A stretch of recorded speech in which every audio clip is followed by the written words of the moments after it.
what we're going to do now is I'm going to introduce you to former Benchmark Book employee, Christian Larsen. Yeah, we got rid of him how long ago? No, he found something that worked for him better for his career, and I never begrudge anybody an opportunity to improve their lot in life. And so we loved having Christian here while he was here. He's a very knowledgeable person. He loves books. He's a scholar. This actually is his first publication. So yeah, I called him a rookie or an amateur a little while ago, but I think this will be the first of other good things that I think we'll see Christian's name on. So he is someone who, I was going to tell you, for those of you who don't know, we are going to publish a brand new edition of the Wilford Woodruff Journals. It hasn't been done since the 1980s. It will have new material, Wilford Woodruff's day books, and we've been working on what seems to be an interminable project of getting a really good index done, and that's holding us up. But the goal is to have the books published in the next several months. And we just knew if we didn't do a really good index that would be the first complaint that we heard. Where's the index? And so we're working on that. And Christian is doing the typesetting for us on that, and he has real skills in that area as well. So I'm going to now turn the time over to Christian Larsen, the editor of the Ancient Order of Things, and then he'll introduce the other contributors. And well, let's see, no particular time that we're going to end. We'll just see how it goes from hearing from each, and then we'll have Q&A, and we'll wrap it up. Thanks for coming. Okay.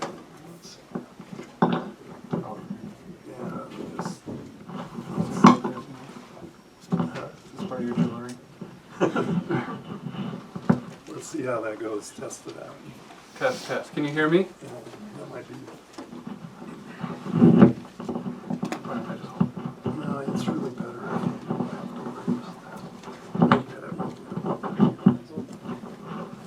Try that. Test. Not too light. Test, test. You can do what you want, but How about this? Can you hear me now? you're going to get tired of that. Well, Kurt, actually, it turns out tomorrow is the 2-year anniversary since we parted amicably. So I wouldn't say you got rid of me. I wouldn't say I got rid of you either. I'm in here far too frequently, but He's a good customer. I do want to thank Kurt and Chris and the rest of Benchmark for having us here. I do have to give my apologies to Elizabeth Warren because she had asked me to help her campaign in New Hampshire tonight, but I had to turn her down. This was more important. Obviously, that's not true. I also want to thank Signature Books and particularly Gary Bergera for bringing this project to fruition. Now, on a personal note, I do want to share how ironic it is that I have a byline on a book by Signature Books. And the reason is, 10 years ago, a little more than 10 years ago, I was a freshly returned missionary,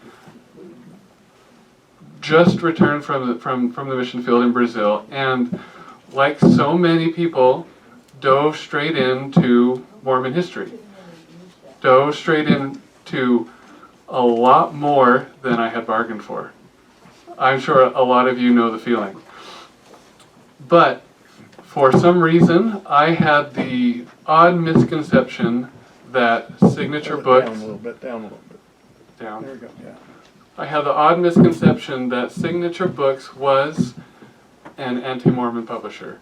Now, I do want to emphasize how much of a misconception that was, because they have done some of the best work for decades, and I think our contributors would agree with that.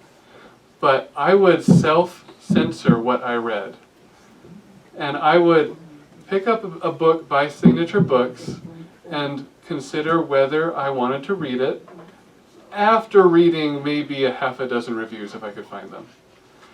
And sometimes I was dissuaded, but only because of my own reticence. So now, 10 years plus later, to see my name on a byline by a book by Signature Books is just super ironic and yet super satisfying.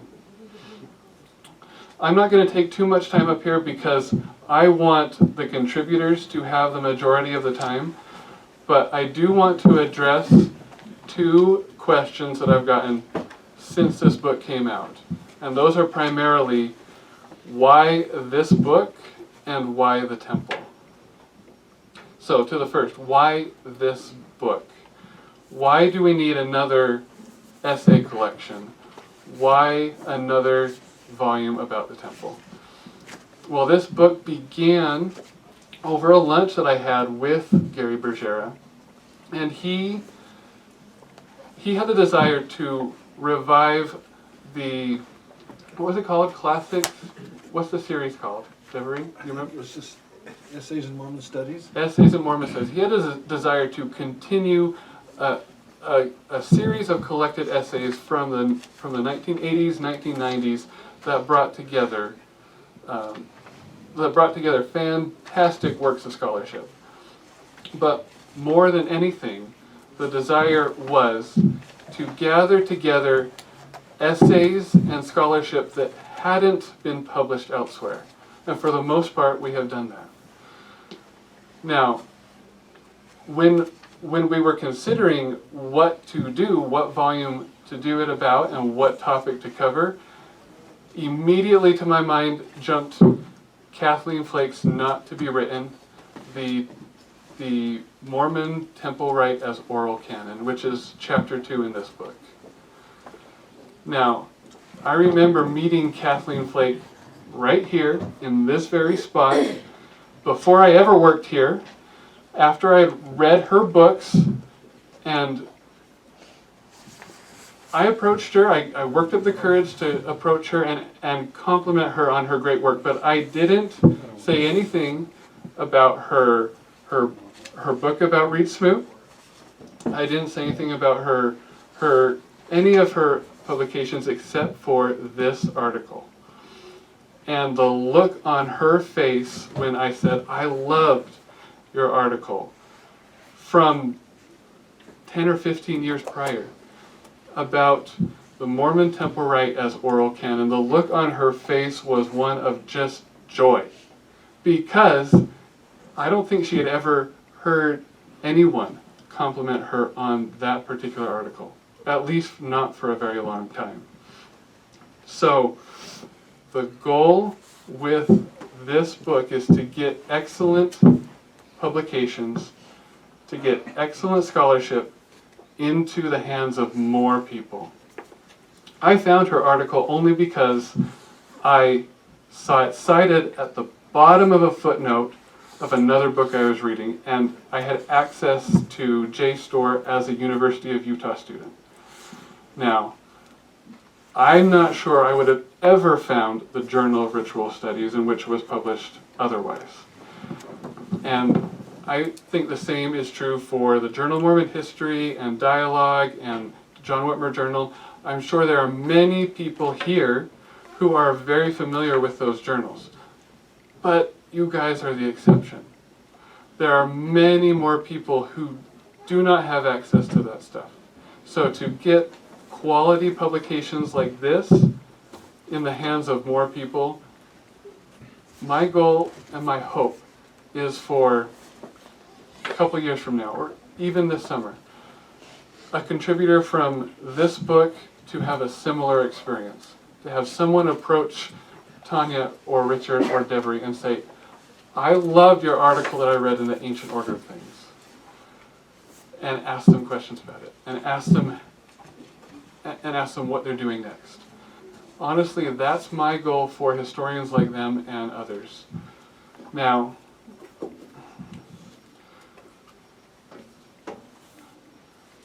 like I said, I want the majority of the time to be given over to these great historians. So let me introduce them one by one, and we'll go in the order that they appear in this book. First, Devery Anderson is the co-editor of Joseph Smith's Anointed Quorum and the Nauvoo Endowment Company. Is an editor of the development of LDS temple worship. So obviously, he was going to be in this book, right? Obviously, he wrote the book about the development of temple worship. He's also the editor of the Salt Lake School of the Prophets and author of Emmett Till, The Murder That Shocked the World and Propelled the Civil Rights Movement. His contribution is Chapter 1, The Anointed Quorum in Nauvoo. Next, Richard Bennett. He is the former chair of Church History and Doctrine and the Associate Dean of Religious Education at BYU, former president of the Mormon History Association, and his contribution, Chapter 4, The Upper Room, The Nature and Development of Latter-day Saint Temple Work, 1846 to 1855, is fascinating. He also recently published another volume on the development of temple work, Temples Rising, that, if I'm not wrong, I think you probably used material from your book, from your article in that book.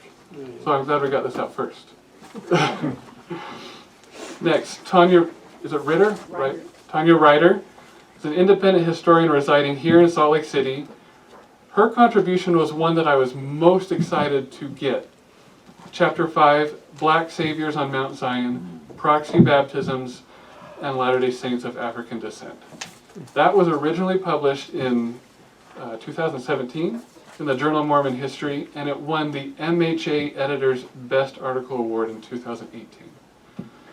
Finally, Mel Johnson is a prolific writer, speaker, and historian, retired professor of English and history, and his contribution, Chapter 9, So We Built a Good Little Temple to worship in, Mormonism on the Pedernales in Texas. His contribution is one that covers the Mormon tradition outside the Utah faith, which is something we tried to do with this volume in several cases. So, turn your attention over to these amazing historians, pepper them with questions at the end, and enjoy.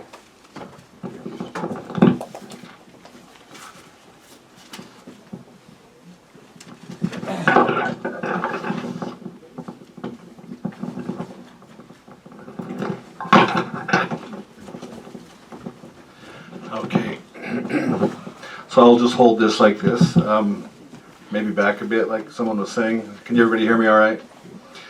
All right, so the essay in the book that I did was The Anointed Quorum, 1842 to 1845. So this involves the Nauvoo period, the earliest temple-related stuff that was done and revealed in Nauvoo. You really have to go back to Kirtland for a little bit to understand it, though. Even prior to Kirtland, the revelation that Joseph Smith received about the saints moving to the Ohio, talks about there you'll be endowed with power from on high. And this early fulfillment of that was seen as happening in June of 1831 at a conference when the higher priesthood was given. More talk about being taught from on high. So even though the word endowment shows up really early in church history, its meaning obviously changed, or it grew and evolved until the Nauvoo period. But it was always associated with receiving this power from on high, this knowledge being taught from on high. And so that was how they understood it early on. And in Kirtland, of course, Joseph Smith received another revelation in 1832 in December about establishing the School of the Prophets and also building the House of the Lord. School of the Prophets was formed shortly afterwards in Kirtland, and this ordinance of washing of feet became part of the ritual for those who were brought into the School of the Prophets. originally with 18 members of that first meeting. Joseph Smith washed their feet, these 18 founding members of the School of Prophets. School of Prophets held meetings, and it was discontinued and brought back as they could do it in the Kirtland era. But after that, it stopped. Part of that was, moving to Missouri and that tumultuous time at Far West, moving to Nauvoo and basically building that city from the ground up. But the School of the Prophets really kind of evolved into what became the Anointed Quorum. How many of you have been to Nauvoo and have been to the Red Brick Store and perhaps been upstairs there? Well, the building, has been rebuilt, but exactly as it was. And so when you're upstairs in that space, you're in that space where so much happened in Nauvoo. In March of 1842, there was quite a bit with the establishment of the Nauvoo Lodge in the room above the Red Brick Store, and also a couple days later with the establishment of the Relief Society.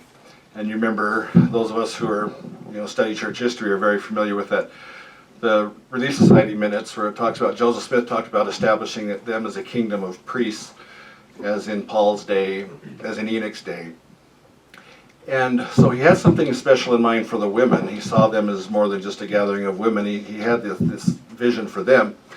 But then 2 months later, Joseph Smith took a group of Masons on May 4th, 1842, and revealed the full endowment ceremony. So that word endowment had really changed now. There was this full ceremony established in the Red Brick Store.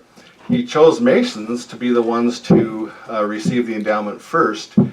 And if you've studied, the history, and there's obviously some similarities, and I think he wanted to address that right off the bat. And Heber C. Kimball and others talked about how the endowment was this restoration of priesthood, that Masonry was a corrupt priesthood. So that's how they saw that, and that's how they saw the connection. And I think Joseph Smith wanted to initiate these people that were familiar right off the bat. But the Anointed Quorum became a special group in Nauvoo, and when you study it, and this article touches on it as much as it can in an article, but we've got this book, Joseph Smith's Quorum of the Anointed, that highlights all the minutes, all the meetings of the Quorum of the Anointed, from diary entries and other sources that kind of pieces together how often they met, who they were, and what their design was. Obviously, part of it was to receive the endowment. During Joseph Smith's lifetime, there were 66 people that we know of who were initiated into the Anointed Quorum. After Joseph Smith's death, Brigham Young continued it until the temple was built, or was finished, and that total reached around 90 people were members of the Anointed Quorum. The Anointed Quorum met, obviously, to initiate people, to give them their endowment, but within the Anointed Quorum, also other ordinances were established, such as sealing, marriage sealing. The second anointing was established within the Anointed Quorum. That first year, it was just men who belonged to the Anointed Quorum. In September of 1843, about a year and a half later, first of all, backing up, the Anointed Quorum only met briefly initially from May 1842 until July, possibly September of 1842. But with the apostasy of John C. Bennett, his expose that came out, and Hiram Smith having not reconciled himself to polygamy at this point, being pretty much against it, very much against it, the quorum stopped meeting. Once Hiram was reconciled to that in May of 1843, the quorum began meeting again. And the John C. Bennett situation was over. He was out of Nauvoo and all of that. And so they met and performed marriage sealings. Plural wives became part of the Anointed Quorum, but no plural wife received her second anointing that we can tell.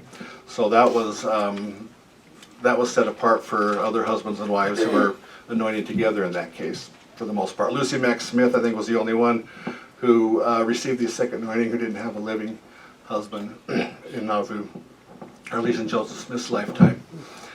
And I'll wrap up here, and this all happened prior to the opening of the temple. Once the temple opened in December of 1846, it was just open for those 2 months that followed, and 5,000 plus members received their endowment. That's a fascinating story too, about how quickly they had to work, but they saw this as something essential to get the saints across the plains and give them, again, that added spiritual power that was meant when the word endowment first shows up in Mormon discourse and that. And so, but you can look back on that group that just met together for 3.5 years. They met, most of the time without endowing anybody. They met for prayer meetings, prayer circle meetings, other decision making, and men and women are in this together. Making decisions for the quorum and spiritual matters outside of the quorum. One of the things that they did was met and talked about the petition to the Green Mountain Boys to help in seeking justice for the Missouri problems. The men and women voted on that appeal. And so you see that joint decision making happening early on in a way that was pretty cool, really. But then it disbanded, obviously, with the temple and the general membership receiving their endowment, but so that sets them apart as a very special time, and you go to the red brick store, you're reminded of that. At least I am when I go. Thank you.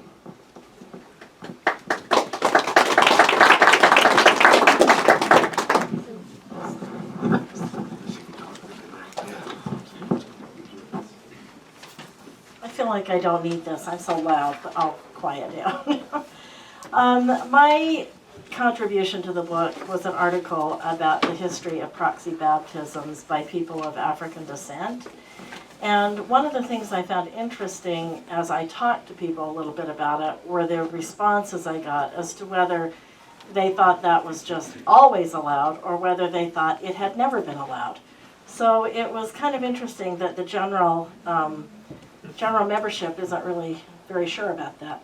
I've been interested in the history of Utah's black settlers for quite a few years, and just recently began writing about them. And necessarily that involves looking at the LDS Church's racial history and racial policy, which wasn't something I set out to do, but have done. I was introduced to a document called, those of us that first talked about it in terms of calling it the Seed of Cain document. It was a central piece of the article because I think it had been a document originally written in 1875 when this small group of black Mormons were allowed to go to the endowment house to do proxy baptisms. But it had been filmed in 1961, and I believe it was a film that did not circulate, and then for some reason it became available. And one of my friends and colleagues, Amy Theriot, introduced me to it. And the title alone and the way it was written was so shocking that it took a little while to get over the fact that these proxy baptisms by black members of the church, Brigham Young ordered that the record be kept separately from the docket, from all the other records of the endowment house. So this little group went to the endowment house on a Friday, and they did about 40-something baptisms, I don't remember the number right now, and confirmations, and they were written down, and this document was kept somewhere and just written on some sheets of paper. I think that originally I wanted to write about these black settlers and really look at this document. But when I talked to the editor of the Journal of Mormon History, Jessie Embry, who has a pretty good historical sense and has written about a million things, she really encouraged me to broaden, and instead of just writing about that, to write a short history of proxy baptism and black people of African descent. And so I think it made it a much stronger piece, the way she guided me to do that. In the middle of it, I talked a little bit about Jane Manning James' story and her request for her endowment or a sealing. There's a story that gets told a lot about her receiving a limited use recommend to go to the temple and do proxy baptisms in the midst of all of her asking for her endowment. And as I looked at it again, I felt that maybe this had been slightly misinterpreted, that people didn't really know that she'd already done this in 1875, and this time later on was not the first time that she had done proxy baptisms. Interestingly enough, the first time she went, she did a baptism for a friend and had her husband do one for probably this woman's husband. So it was a very limited thing she did that time. But as I looked at her story again and looked at what she was asking, something I thought became clear to me that I wasn't sure I really understood before. And I guess you can argue against this with me if you want to, but I believe that at that stage in the early days of the church, that we did not, or the members of the church did not see people of African descent as being of the covenant race. And they were not part of the Abrahamic covenant. And so when Jane James is asking, is there no blessing for me? She's not only saying, can I be endowed? She's saying, you are the covenant race. Can't you do something to help me get into heaven? So I thought it was important enough that I wanted to include that in it.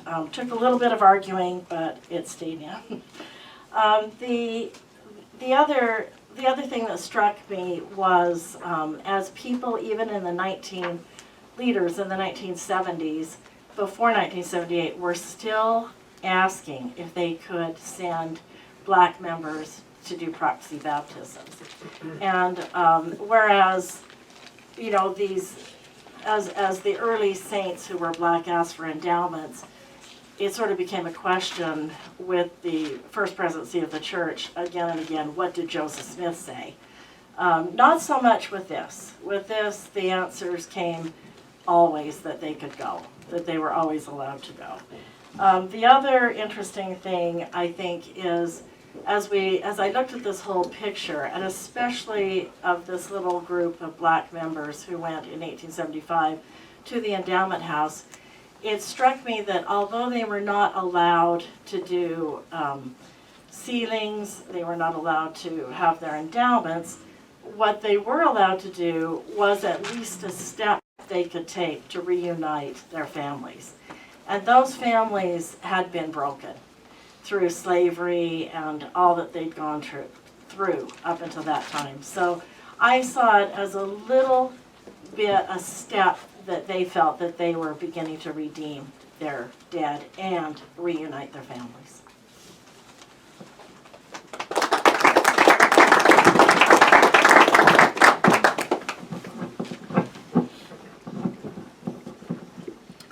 Thank you. My contribution to this particular book and the book since is on the rise of temple consciousness in Latter-day Saint thought and practice. I got into this as I wrote my dissertation on the history of the church at winter quarters from 1846 to 1848. This is years ago. Of all places, at Wayne State University in Detroit, Michigan. I could never have written it at Brigham Young University. But my advisor, Phil Mason, said, why don't you write on something you really enjoy? And so I said, well, I would really like to write about the Mormon Exodus. And he said, well, I just so happened that I found the 1858 diaries of Brigham Young in a home in Michigan. So he was my advisor. So that's how I got involved with writing the history of temple work in the wilderness.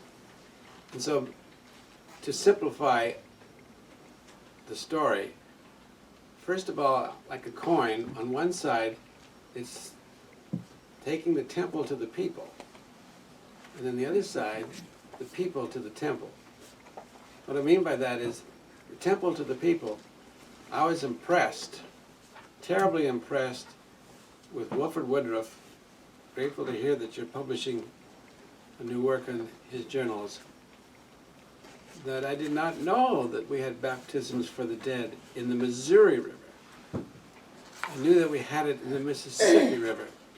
As the saints are moving west at winter quarters, Wilford Woodruff wants to perform baptisms for the dead in the Missouri River.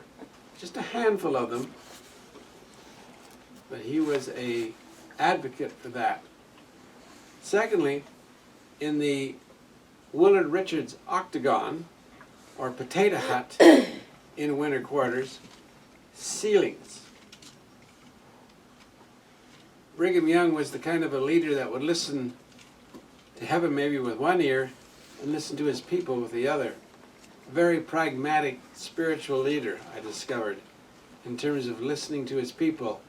Men going off to the Mormon battalion, wherever they may be going, and the people pleading for their temple blessings, even though they did not have a temple in the wilderness. And performing these sealings, not only in the council house or in the potato hut, but in homes, particularly of those who were sick or about to die, where they performed them right in the homes there at winter quarters. This idea of the temple going to where the people were. You see that again as they're crossing the plains. I had no idea about ceilings at Chimney Rock. The stories of romance amongst the pioneers, Brigham Young authorizing ceilings in their wagons as they're moving west. Then, here in the valley, the council house.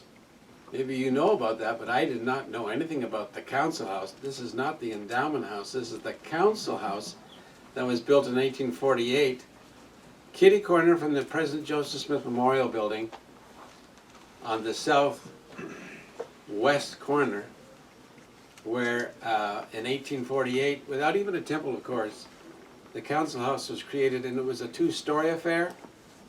The first story, the first floor, was for secular activities such as the courts, the territorial courts, the beginning of the University of Deseret, libraries, stores, but on the second floor, temple pro tem, where ceilings and endowments were performed in the council house from 1848 to 1853, 2,222 of them.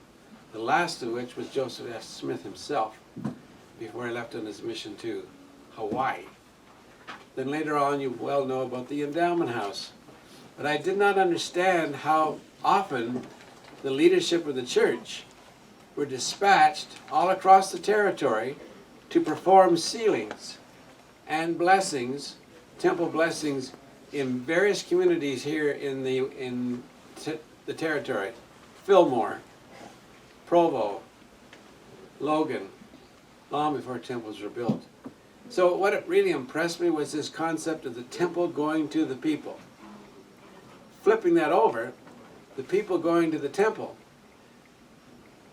The very first temple built here in the West, does anyone know what temple that was? Not the Salt Lake Temple? St. George. The St. George Temple, built in 1877. Dedicated the 1st of January 1877. Something I did not know was on the first endowments for the dead were performed in the St. George Temple on the 11th of January 1877. We had never performed endowments for the dead before. It wasn't even on our radar scope, which was a surprise to me. Part of that came with Wilford Woodruff's vision of the dead that he has in the St. George Temple. But now that changes everything in terms of temple work. I think you can figure out why. Because now instead of going to the temple once to receive your endowment, you're going back many, many times. And this is what I mean by the rise of temple consciousness. What impact did that have on people's faith? What impact does that have on people's behavior and understanding of gospel truth? That was a whole new vista for me.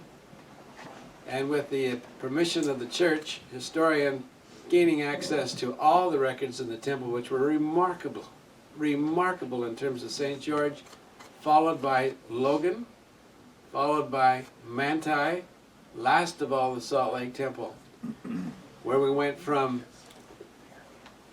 no endowments to the dead to hundreds of thousands by 1893, and it becomes part of that great equation of Wilford Woodruff's with the manifesto. What is the soul of the church? Is it plural marriage? Or is it temple work? And you all know the story about the confiscation of the temples by the United States government with the Edmunds-Tucker Act in 1889. And so this is where I'm going with this article about the rise of temple work and consciousness that becomes so critically important. So that's my article and my book. Thank you.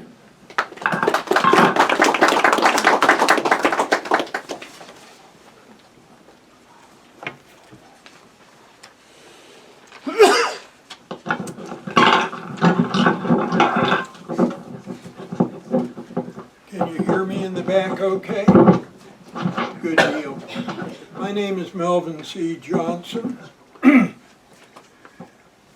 The Zodiac Temple was built on the Pedernales River. If you're Texan, you say Pedernales, not Pedernales. I appreciated, Dick, your comment about the LDS people taking their temples with them. The first Mormon temple, Restoration Temple, in the West, beyond the Mississippi, was not at St. George, which was an LDS temple. It was a Whiteite Mormon temple in 1847, as the LDS were struggling across the plains and up into the mountains.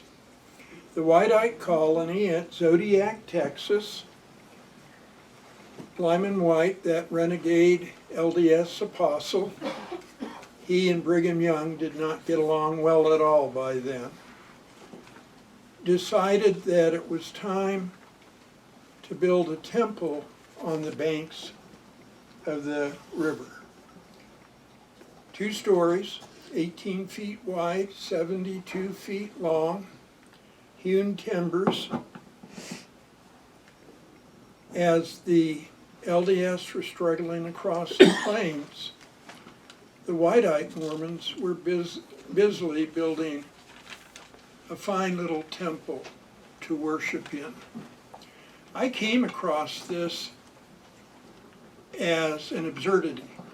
I was a research fellow at Texas Forestry Museum in Lufkin, Texas, busily building databases on southern mill town culture and logging railroads. We kept coming up with these comments about these Mormon millers out in the Texas Hill Country. And being a Mormon boy, I was interested, and I kept setting aside material to when I could get back to it. Finally, in the fall of 1996, I was out in Independence, and I asked Ron Romig, the senior archivist there at the archives, what do you have on Lyman White in Texas? And he said, well, do you have the Zodiac Temple administrative record? I had no idea what he was talking about. He said, do you have the autobiography of John Pierce Hawley? My reaction was, who?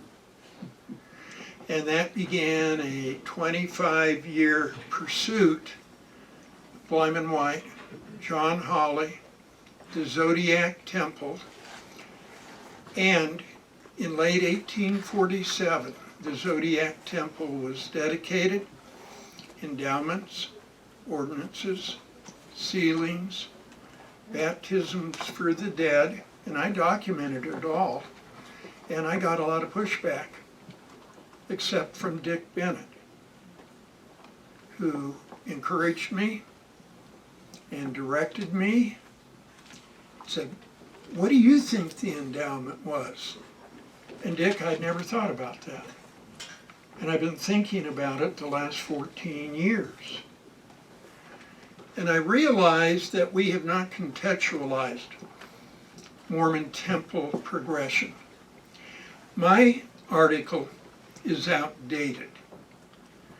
The latest article that I wrote, John Whitmer Historical Association Journal, last fall, is titled Kirtland, Nauvoo, Zodiac, and the Development of the Early Mormon Ordinance. In other words, Mormons always took temples with them and built them. And when they moved on, they took what they knew of the endowment at that point and built another temple. So Zodiac is well within the restoration history, but a branch that we in the LDS world rarely think about. Strangites had temple ordinances. They sacrificed animals. I found records of that last year. The Cutlerites are still doing work in the second story of their house in Independence. And there are other denominations within the Restoration world that is doing the same. Thank you.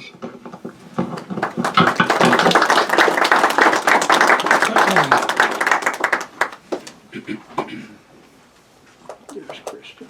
Okay. All right, we have a few minutes for questions. I'll field your questions to any of the contributors if there are any. Yes.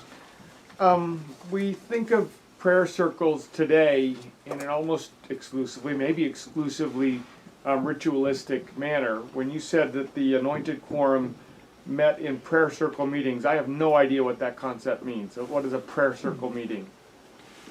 Devery?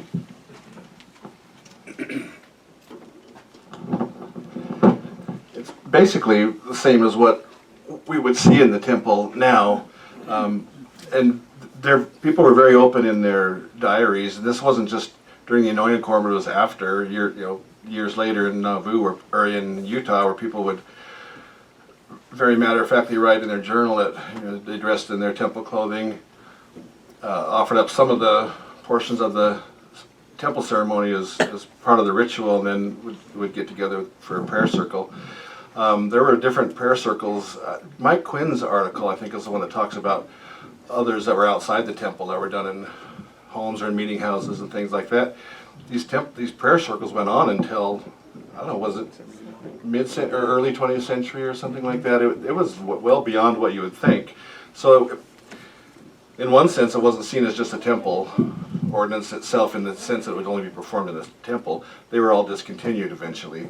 But that's what if you see the meetings that were held, or the meetings of the Quorum of the Anointed, the red brick store was the primary place for carrying out much of the actual ceremonies and rituals. But when they would get together for other purposes, they would meet in homes. Willard Richard's home, Brigham Young's home, there were others. And you see in their diary entries, tonight met with the quorum in Willard Richard's house or something like that. And so, and these prayer circles occurred in homes as well as above the red brick store as part of the endowment ceremony. Devery, remember that they used to have a room set aside in chapels too, kind of like there's. Right. I haven't done much studying beyond that period, but I know Mike Quinn has. I read his article, so that kind of comes back to me. And there's even I possessed once upon a time a history of like the such and such ward prayer circle. So it was, and it wasn't any big secret either. So No, and that is, I guess, part of my larger question, because you're right, Mike Quinn details that even into the 1970s. But his article, at least as I've read it, doesn't seem to say what function the members of that circle saw that playing, and similarly, what function did the anointed quorum see that playing? There's an elect group here, and it's not clear what that is designed to do outside of a ritual context. yeah, and outside of anything that the sources I had access to is just document that they would get together for prayer. you know, in the temple you see this the prayer circles as a higher form or the true order of prayer, and I think they saw that as just by being able to get together and pray in that way that it was more powerful, more effective, and just brought a kind of a group cohesion and a spirituality to the group itself, in addition to what they were praying for, that gave it more meaning. And so, and some of this you have to just kind of gather from them talking about how they got together and did this. There's not often, at least in the Nauvoo period, a lot of detail outside of that. At least that I found. I don't know, Dick, if you have more information on that or on prayer circles themselves, other than what Quinn wrote about. And Hugh Nibley had, well, his was on early Christian prayer circles, so Quinn probably is the best source. I don't know. When I was up north in a small town, I went into a chapel, and I saw on the wall pictures of people, and they were older, and they didn't meet any. They didn't look like they were the Sunday school or the high council or whatever.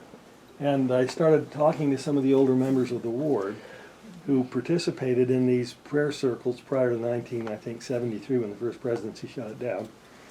And the purpose that they represented to me was that people in the ward were called to be on the prayer circle committee, as it were, to pray for certain things, for rain, for the sick, for the problems that they wanted to solve with the Lord's help. And so there was a very practical, it seemed to me that there was a very practical purpose to it. Okay, that's interesting to know. See, I don't know about a lot of that stuff like that from later on for sure. So. Or is it for me or someone else? Oh. I think you mentioned about down in St. George, or I guess right now they're renovating that temple as well. When you go to St. George and you go see Brigham Young's house, there's a small home next to his house. And supposedly that's where they originally, for the first time, wrote down the temple ceremony itself. And I was always told that those records are in the St. George Temple.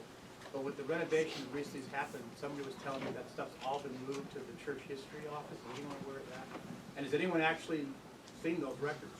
So the question is, the temple records for the St. George Temple were there at the St. George Temple, but with the renovation, have they been moved?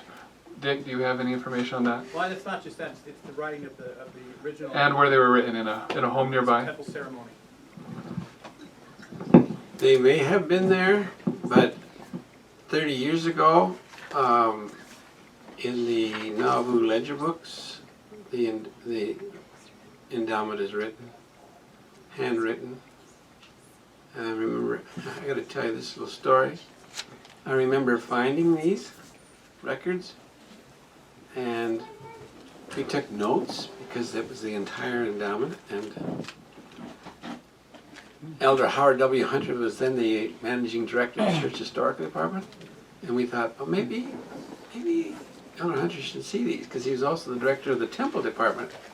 And so we took this great big ledger book. It was written, by the way, right in the middle of the book. Great big thick ledger, but there in the middle was the entire handwritten endowment. And Elder Hunter had never seen it. And I remember him, we gave it to him, and he put his glasses on, and he looked at it, and he didn't come up for air for 35 minutes. He just completely oblivious. And then, as if he was waking up, he says, "We've been looking for this for 100 years. He said, "Did you take any notes?" I said, "Well, yeah, we kept a few notes." He said, "Would you mind giving my notes to me?" I said, "Well, that's what you want, sure." And then he said, "Here, read it again.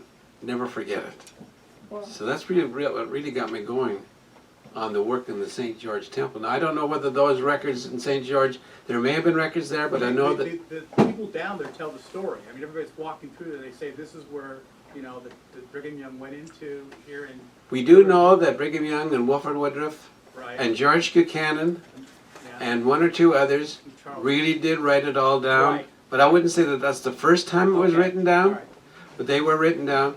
But I do know that the St. George Temple minutes are in the Church Historical Department because I had access to them So all. they just recently brought them up? Or they I don't know. always been I don't know when they came up. Because supposedly they're doing renovation now in St. George, right? Just Oh, that was long before that. It was. Oh, because I've I been heard working on this for recently 20 a bunch years. of stuff came up. The only reason I knew this, I'm in the movie and storage business. one of my competitors actually moved stuff from St. the church history store, and it was truckloads. So a lot of stuff just recently came. Did they have any Mountain Meadows Massacre thing?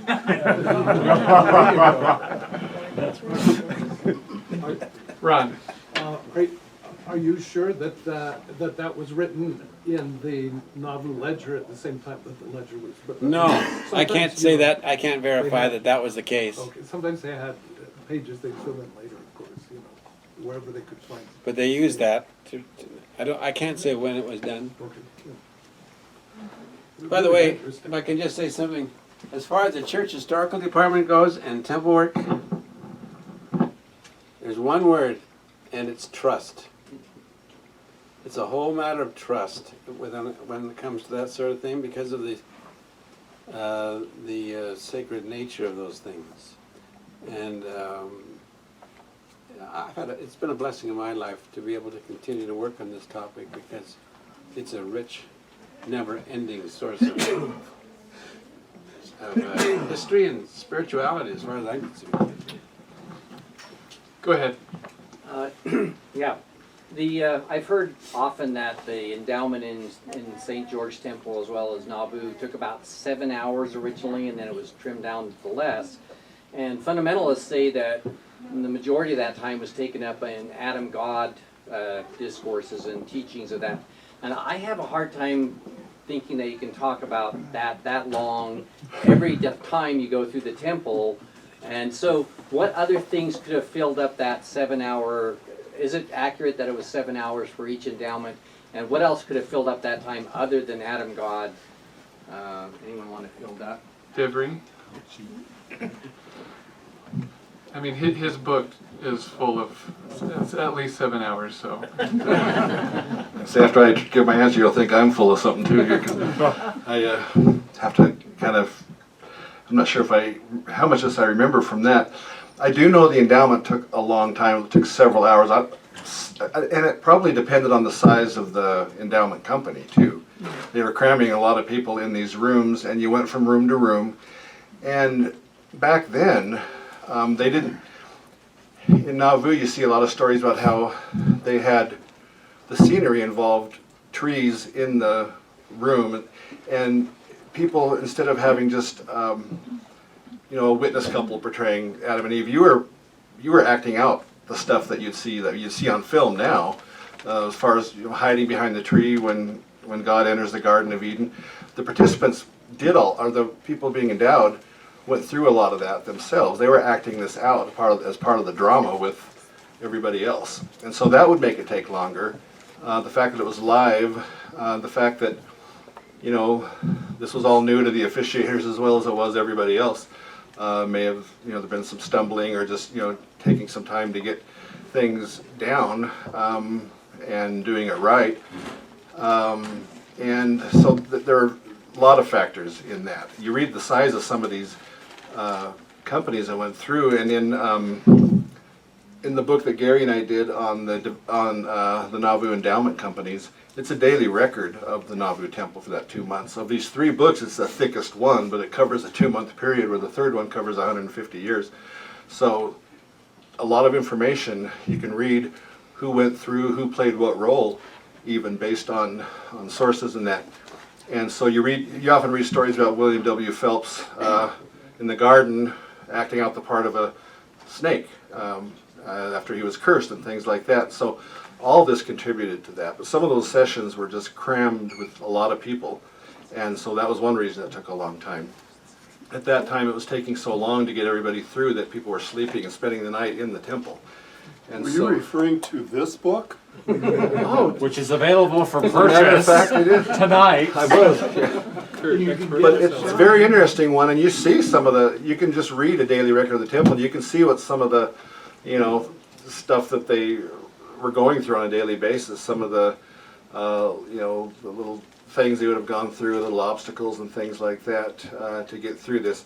Now, as far as the Adam God stuff, all I remember right now is that there was a lecture in the St. George Temple for a while, but I thought it was a lecture at the Veil, and so I don't know how long that was. I think I've seen snippets of it, or portions of it, in some publications, but it certainly wasn't anything that would take very long, at least from what I could see. I could be wrong on that, or I could have just seen a little portion of it. Yeah, something much longer.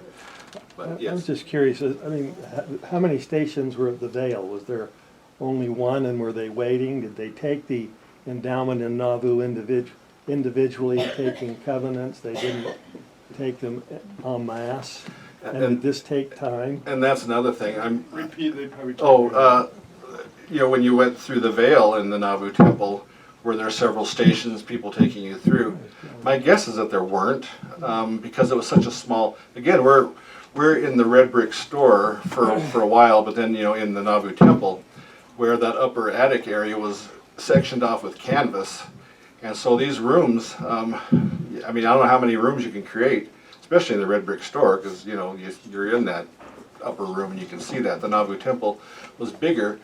But you know, canvassed off and trying to get a lot of people in each room when you went from room to room, there couldn't have been much space for a very large celestial room and the Vale prior to that. So I'm sure taking people through there added a lot of time onto this whole thing. Did they do it, did everybody take covenant at the same time, or did they each go to the altar separately? You know, don't know much. I know there have been, other than what people wrote about this in their diaries, and they weren't very specific usually. Sometimes they're more specific than you think, you know, or thought would be appropriate, but I'm sure they viewed it differently then. And then there were a few exposés like this Catherine Lewis and the Van Duzens, and I think one or two others. And I can't, you know, I've read some of those and I don't remember a lot of the details. Some of them were kind of sensational and that, so you don't know really. But again, this is a time prior to stuff being you know, uniform, that could have, a lot of this stuff could have varied by the size of the endowment company, and they may have just kind of winged it sometimes to get you know, as long as they got. I think they were probably focused on the people making their covenants and the other parts of the ritual, and then all this other stuff that goes with it, the dialogue and all that kind of stuff may have varied from day to day. It probably, I mean, it had to have if it hadn't been written down. And so a lot of that, you know, unless we use the diaries that aren't a lot specific, or the exposés that are kind of sensational, I don't remember some of that, a lot of that stuff even coming out. So you have to just kind of guess, what I can tell. Go ahead. What about the changes in the temple clothing over time, and now what we see today? The question is, how have the temple clothes changed over time? Devery, that might be you again. Do you know anything? Well, just you know, a lot of it's changed as style. Well, a lot of this is going to be in the third book on the development of LDS temple worship. But again, on that, I just used sources that had come from the church, letters from the First Presidency, stuff like that. But we, you know, from just early on, and this is, a lot of this came out in sources. I think Brigham Young comes to mind, and others, where, like, you know, obviously you couldn't go, there wasn't a distribution center back then to buy garments at, and so those were, you know, I don't know how much I really want to say, but the parts of the garment now that are, you know, sewn in, that makes them unique, were cut in back then just from regular underwear that people used. And I imagine back then underwear was kind of a one-piece, kind of long john type thing that went down to your wrists and ankles, and that was the way they were manufactured for a long time. And over time, fashions changed, realized that, you know, certain policies, you know, we always form things in a certain way that, you know, if this is a policy, it's not a doctrine, so we can kind of stop doing this. And that changed, as well as other things like that you see as a kind of a policy. Those are things that just happen when times changed and when people wanted, you know, to be more comfortable and realize that, you know, you couldn't wear certain things with certain fashions. You realize that certain fashions are not bad. This doesn't make us worldly, so why not accommodate that? And that was a concern to the brethren. I know at one point, Joseph F. Smith, either Joseph F. Smith or Wilford Woodruff, one of the two, was chastising people. And this is one of the documents in the third volume of this development of LDS temple worship from 1846 to 2000. You mean this one? Oh, you just happened Also to available for have all purchase. these, yeah. And so there's a lot of good information here. He was upset that members were, pinning up their garments or dressing in such a way that they were embarrassed by them or wanted to hide them in order to dress like everybody else. And this, I can't remember which one it was Woodruff or Smith, said, the garment has been revealed by heaven, and so we can't just change it. And it wasn't long after that they did change it, and so, and that's kind of how these things work. So, and the current changes that they introduced now are, to help speed things along with the robe and everything that was publicly announced. So don't feel bad talking about that. Getting rid of certain parts of it that make things streamlines things a little better. And the same with the announcement a year ago that you don't change in mid-ceremony and things like that. And so it's and this time President Nelson at least acknowledged that there'll be more changes to come. I think we often think that these things can't change, but if the root stuff is still there, I think you can change things without much of a problem. But as far as the whys on all this stuff, how many times it's changed, obviously the garment has changed several times. There was a time where the one-piece garment had to be, or the lengthy garment had to be worn in the temple until about 1976. Even if you had the shorter ones with that just went to the knees and went to the below your shoulders. That changed in 1976, and then of course the two-piece in 1979. And so, but the whys behind a lot of that, unless we had an actual letter from the first presidency, something that was public, didn't use those sources. I didn't even come across any anyway. So. No. We lost them right there. Yeah. I'll make this very quick. I think we might have a dead battery. Okay. The Lyman White Temple garments were different than what was used in Vu and later in the endowment house. The garment was only worn in the temple. It was a loose shroud, neck, wrists, down to the ankles.